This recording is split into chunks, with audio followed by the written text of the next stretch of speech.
नमस्कार, आप देख रहे हैं भारत टाइम्स न्यूज और मैं हूं आपके साथ कंचन। मेहंदी को राजस्थान सरकार ने माना फसल, अब किसानों को मिलेंगे अनेकों फायदे। अभिनव राजस्थान पार्टी, सोजत मेहंदी दलाल विकास समिति और किसान संघर्ष समिति के प्रयास लाए रंग। बुधवार को सोजत की कृषि मंडी में अभिनव राजस्थान पार्टी द्वारा प्रेस कॉन्फ्रेंस आयोजित कर मेहंदी को फसल घोषित होने की जानकारी दी गई। प्रदेशाध्यक्ष डॉक्टर अशोक चौधरी ने बताया कि जिस मेहंदी की खेती अपने क्षेत्र में 150 सालों से होती आई है, उसको अभी तक कृषि और बागवानी विभाग फसल नहीं मानता था। इस कारण मेहंदी की खेती करने वाले हजारों किसानों को बड़ा नुकसान झेलना पड़ा है। इस खेती पर फसल बीमा नहीं होता, सरकारी बीज, खाद, दवा, उपकरण, जल संरक्षण से जुड़ी योजनाओं का लाभ नहीं मिलता और उचित कीमत नहीं मिलती है। यह बहुत ही अचरज की बात है कि जो फसल राजस्थान ही नहीं भारत की विश्व में धरोहर मानी जाती है, उसे कृषि और बागवानी विभाग ने अपनी सूची में शामिल नहीं किया है। उसे अभी तक एक प्राकृतिक झाड़ी मानकर इसके किसानों को सभी लाभों और सुविधाओं से वंचित रखा गया। राजस्थान सरकार की इससे बड़ी उदासीनता क्या हो सकती है?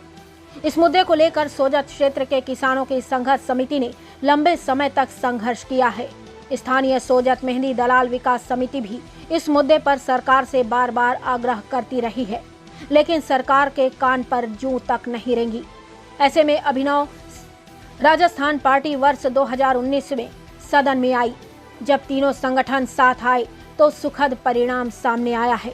अब राजस्थान सरकार ने मेहंदी को फसल के रूप में स्वीकार कर लिया है। इस फसल का बीमा करने के बारे में लिख दिया गया है और इसके किसानों को बाकी सुविधाएं जल्द मिलेंगी। हमने सघन पत्र व्यवहार के साथ साथ सूचना के अधिकार का उपयोग करके और 28 फरवरी 2022 को सोजत में विशाल प्रदर्शन करके इस मसले को सुलझाया है। आगे हम इस बारे में लोगों में जागरूकता लाएंगे और राजस्थान की यह धरोहर बचे और किसान इसकी खेती से दूर ना भागें। किसानों को इस खेती से अधिक लाभ हो और उन्हें उचित कीमत मिले। किसानों को कृषि बागवानी विभागों की सभी योजनाओं का लाभ मिले। इस क्षेत्र के किसानों के बच्चे मजबूरी में रोजगार व्यापार के लिए दूर देश ना जाएं। मेहंदी का जो व्यापार अभी 4000 करोड़ रुपए का है, वह 20,000 करोड़ का हो। हम इस क्षेत्र के सभी नागरिकों, किसानों और व्यापारियों से अनुरोध करते हैं कि वे इस मसले पर सजग रहें ताकि क्षेत्र की आमदनी और सुविधाएं बढ़ें। खेतों में पैसा बढ़ेगा तो बाजार में ही आएगा और सबकी भागीदारी इसमें होगी, वरना गांव से लोग दूसरे प्रदेश जाते रहेंगे और हम मेहंदी जैसे कीमती हरे सोने से धीरे धीरे वंचित हो जाएंगे। इस दौरान डॉक्टर अशोक चौधरी, प्रदेश अध्यक्ष अभिनव राजस्थान पार्टी, ताराचंद सैनी, अध्यक्ष सोजत मेहंदी दलाल विकास समिति, राम सिंह राजपुरोहित, संयोजक मेहंदी किसान संघर्ष समिति, किशोर सिंह राडावास, कैलाश टेलर प्रदेश सचिव, गोवर्धन देवासी प्रदेश समिति सदस्य, महेंद्र चौधरी प्रदेश समिति सदस्य, कविता चौधरी जोधपुर, किशन गहलोत बालेसर, उगम सिंह, महेंद्र सिंह राठौर, भंवर सिंह लंबरदार रूपावास सहित दलाल एसोसिएशन के सदस्य और किसान मौजूद रहे। पाली से महेंद्र चौधरी की रिपोर्ट। जिले के किसानों से जुड़ी हुई एक बहुत महत्वपूर्ण खबर लेकर आए हैं। आपको ध्यान है कि पाली जिले में और खासकर सोजत में जिस फसल के लिए राजस्थान, भारत या दुनिया जानती है, उस फसल का नाम है मेहंदी।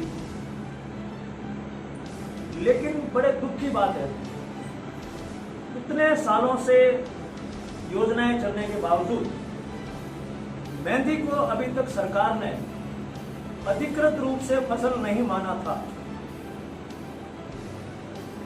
मेहंदी को फसल नहीं माने जाने के कारण पाली जिले के लाखों किसानों को हर साल कितना नुकसान हुआ है, उसका आप अनुमान नहीं लगा सकते।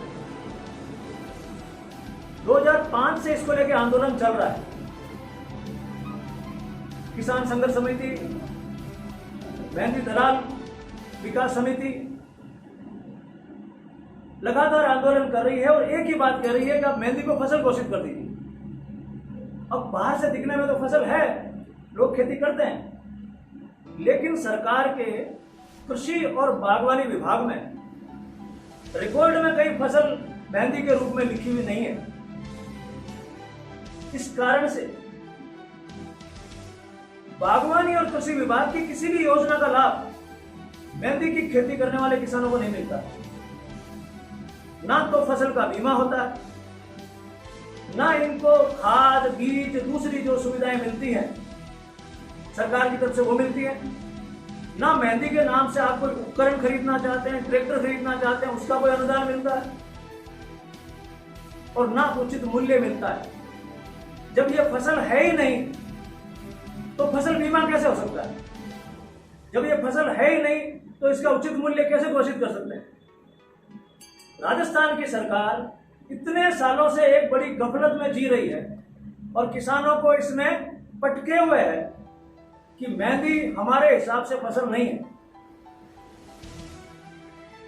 आप ताजुब करेंगे कि जिस फसल की 150 साल से खेती हो रही है उसको राजस्थान की सरकार फसल नहीं मान रही है, उसको एक प्राकृतिक झाड़ी मान रही है, जैसे खेजड़ी है, केर है, बबूल है, ऐसा माने बैठी है। 2017 में जब पहली बार हमने सोजत रोड में आदरणीय राम सिंह जी का भाषण सुना था तब हमें पता लगा कि कितनी बड़ी पीड़ा है, और तब हम अभिनव राजस्थान पार्टी के रूप में मैदान में आए और हम लोगों ने इस मुहिम को हाथ में लिया। और उस मुहिम में हम है कि 150 साल से जो खेती हो रही है और उसको आप फसल नहीं मानते हो, और बार बार वहां पे एक ही बात उठा रहे हैं, ये तो पार्लियामेंट का मामला, ये तो पार्लियामेंट का मामला है। इसमें पार्लियामेंट को क्या लेना देना? किसी एक बाबू ने एक बार कह दिया साहब ये तो मामला पार्लियामेंट से सुलझेगा, जो भी गए बोले पार्लियामेंट से सुलझेगा, बात को यूं अटका के बैठ गए, जबकि मामला उनके यही था। यहाँ के सेक्रेटरी साहब ने भी लेटर लिखा है, बीच में वो लेटर भी हमको मिला, इन्होंने भी लिखा साहब बहुत नुकसान हो रहा है, हमारे यहाँ मंडी में इतनी मेहंदी बिकने आ रही है, मेहंदी बिक रही है ठीक है, लेकिन जो किसान खेती कर रहा है उसका क्या? और हमारा टारगेट ये है कि जो मेहंदी का व्यापार अभी 4000 करोड़ का है, इस व्यापार को जब ये सारी चीजें टेक्निकली ठीक हो जाएंगी, फसल से लेके बिकवारी तक, तो इस मेहंदी का जो व्यापार है 20,000 करोड़ का होगा, ये आज का अनुमान है। और जब ये 20,000 करोड़ का की इनकम किसानों और व्यापारियों में मिलकर होगी तो आप सोजत कस्बे की आसपास की हालत समझ सकते हैं कैसी होने वाली है। और जो सोजत के बच्चे आज की तारीख में यहाँ से खेती छोड़ के बाहर जा रहे हैं, वो ये सोना छोड़ के क्यों जाएंगे? उनके पास ये सोना है, ये सोना छोड़ के वो इसलिए जा रहे हैं कि इसमें पैसा नहीं मिल रहा है। और नहीं मिलने का एकमात्र कारण यह है कि खेती से लेकर व्यापार तक की सारी चीजें मेहंदी की सरकार ने सही ढंग से सेट नहीं कर रखी। आपको जानकारी होगी कि पूरी दुनिया में मेहंदी केवल और केवल किस एरिया में होती है। चाइना ने कोशिश करके देख ली है, अभी ब्राजील के लोगों ने प्लांट मंगाए, हमको भी भेजो, उनसे बैठ नहीं रहा है। तो भगवान ने जब हमको ऐसी जलवायु दी है अच्छी, जहां पर हम एक ऐसी चीज उगा रहे हैं जो दुनिया में और कहीं नहीं उग सकती, तो ये सरकार हमारे साथ इस तरह का अत्याचार क्यों कर रही है? सरकार को भी नुकसान है।